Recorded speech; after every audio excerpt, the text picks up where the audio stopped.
В эфире передача «Кинолетопись Якутии». И сегодня у нас в гостях Александр Джурович Данилов. Рада видеть вас, Александр Джурович, в нашей студии. Спасибо вам за то, что вы к нам пришли. И сегодня наша тема посвящена любимому национальному празднику народа Саха – Исэху.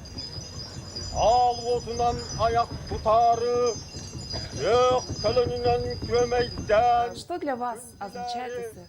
У всех якутов, которые живут на нашей планете, обязательно придет к ним всем хороший праздник Исэх. Для всех якутов обозначает приход лета и Новый год. Это религиозный праздник, который, скажем так, с 1000 лет, наверное, уже, как только существует наша общность, и оно здесь постоянно было, каждый год. Его ждали всю зиму. Исэх, почему Исэх? Да, это Игых. Это значит, его проводит один человек, он Игых-Игар. Это один самый, скажем, богатый человек этого улуса, этого района, он Игых-Игар. Вот. И туда приходили все от вот такого возраста, наверное, до старческого. Все приходят, показывают, как они выжили эту зиму. И, естественно, там проводится самый главный обряд на этом Исэхе. Это религиозный был обряд. Это сейчас называется Асохой. Я вот нашел единственный документальный, скажем, в книге, в архиве записанный документ, протокол 1919 года. Там четко есть программа этого Исэха. Если в нескольких словах, Исэх это на самом деле как бы, естественно, праздник, да, ну и смотр молодых людей. Особенно на Исэхе знакомились молодые люди, девушки, парни. И осенью, когда уже приходило время, играли свадьбы. Всю зиму родители, наверное, переговаривались, и летом молодых людей знакомили, и осенью происходили свадьбы. Вот так и жизнь продолжалась на нашей земле. Вот есть очень единственный такой, тоже у меня сегодня хорошая такая тема, это вот есть у нас государственная статистика. В республике посчитали вот, количество семей, у которых 3 и больше детей. Да? В каких районах, в каких деревнях, в каких селах, в каких городах больше семей 3 и больше детей имеющих. Да? Оказалось, что самое интересное, это Вилюйская группа улусов. Это Сунтасский улус, Верхневилюйский улус и Нюрбинский улус. В этих 3 улусах от 1100, вот в одном улусе, от 1100 семей и больше имеют 3 и более детей. Во всех остальных улусах меньше, 2,5, 3, 2, 1 даже. Вот северные улусы у нас оказались очень мало количества детей. У них 1-1,5 детей. Центральные улусы то же самое, по 2 детей, в среднем, да, если брать. Я тут проанализировал и посмотрел, вот чем они отличаются, эти улусы, почему у них больше детей, 3 и больше. Оказывается, это те самые единственные улусы, которые сохранили из этого праздника Исэх вот этот вот наш Асохой. Асохой. Асохой это вот и есть единство якутов, когда вот все якуты встречаются, это единство якутов, они все в один круг становятся, и один сказитель поет песню, все ее повторяют. Если тут глубже копнуть, на самом деле это тоже религиозный обряд, который был спрятан в виде, вот скажем, Асохая. Когда лет 400 назад к нам пришло православие, надо было что-то делать со своей религией. Один человек, жрец, он говорил, и все за ним повторяли. Это вот обратная связь молитвы, когда один человек говорит молитву, все за ним повторяют.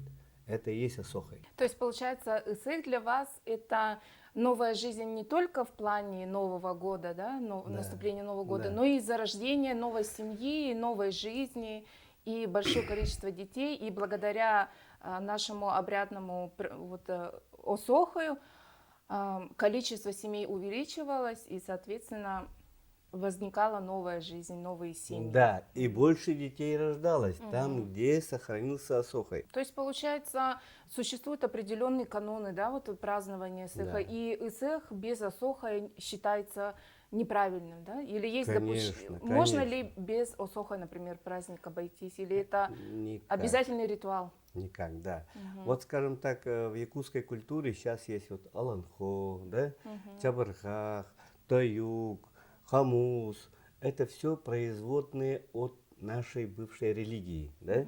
А религия, она превратилась в Асохой.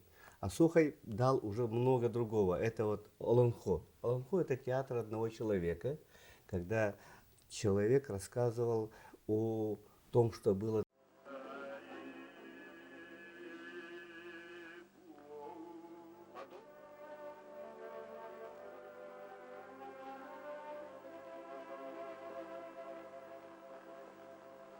В фонде центра находится ценный кадр, это Исых 1945 года, самый первый Исых после Великой Отечественной войны. Давайте посмотрим немного кадры из него. Извлечены из сундуков дорогие седла, попоны, чепраки. Веками они хранятся как реликвии и передаются по наследству из поколения в поколение. Сехи, они не проводились тоже в трудные времена. Точно так же, как и в пандемию 2019-2020 годов. Да? То есть сехи, они не всегда проводились. Были времена, что люди не могли собраться. А для якутов это означало то, что не, по поверьям не наступает, допустим, следующий год или плохо отразится на будущий год? Такого не было? Нет, кстати, якуты очень практичные люди. Практичность – это есть качество, самое хорошее качество нашего народа, да? То есть мы воспринимаем все как есть. Из этого мы не делаем никакую, ни трагедию, ничего, да? Это все, ну, так должно быть. А вы можете вспомнить самый памятный для вас? Ну, самый это памятный было? для меня эсэх все-таки это рекорд Гиннеса, так называемый, да? Я в то время стал только председателем общества Асохой, и вот на наши плечи, ну, я, скажем так, не один был, а у нас общество Асохой насчитывает сейчас уже десятки тысяч человек. Тогда нас было где-то около 500 человек сперва. И мы решили вот этот вот рекорд собрать, да, 15 тысяч человек собрать. Вот это было очень, скажем так, сейчас, если посмотреть, большая храбрость, да, собрать столько людей, на самом деле не удавалось никогда. Но мы собрали, и этот великий Асохой у нас сохранился сейчас и фото, и видео, и в памяти людей. It therefore gives me great pleasure to officially recognise the new Guinness World Records title.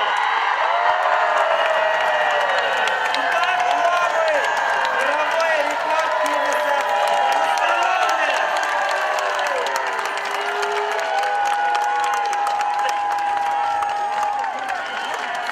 Итак, новый мировой рекорд Гиннесса, самый большой Асохой в мире, установлен!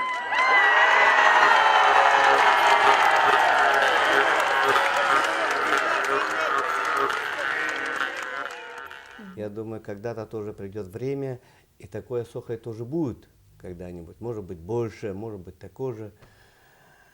Столько людей собрать, столько энергии получить от нашего солнца, конечно, да, и людям тоже передать эту энергию. Ну, у многих у нас трудная жизнь, зима очень холодная, да. Для живущих, скажем так, в деревнях, там, в Баласах, это, скажем, непростая зима всегда, да, очень холодно, и выживают не все. И тут праздник такой, и Асохой такой, большой Асохой, он дает энергию на многие годы. на многие годы. Я думаю, те якутяне, которые присутствовали и принимали участие именно в этом большом Асохе, они сейчас, до сих пор у них эта энергия сохранилась, наверное. 15 тысяч человек, даже Да. физически это очень сложно представить. А как было нелегко, наверное, их организовать? Как вы добивались синхронности? Сколько человек работало вообще над созданием синхронности? Нам помогала очень хорошо группа, которая выпускала газету «Кым». У них очень хорошо получилось, и они помогли нам собрать столько людей. Газеты – это информация, да? Они много информации дали, и пришло, конечно, очень много людей. Вот спасибо им за это. 2022 год у нас является очень значимым, да, столетие ЕССР. И что вы готовите на этот праздник? Может, поделитесь немножко? Да, столетие нашей республики, конечно, для нас это тоже священный праздник. Поэтому общество Асохой мы решили провести тоже один из самых больших Асохаев. Это Асохой скажут 100 сказителей сразу. У нас на самом деле, я когда стал председателем общества Асоха, я себе поставил цель. Это чтобы в каждом улусе хотя бы по одному сказителю, чтобы было. Да? У нас всего 35 улусов, да, например. Да?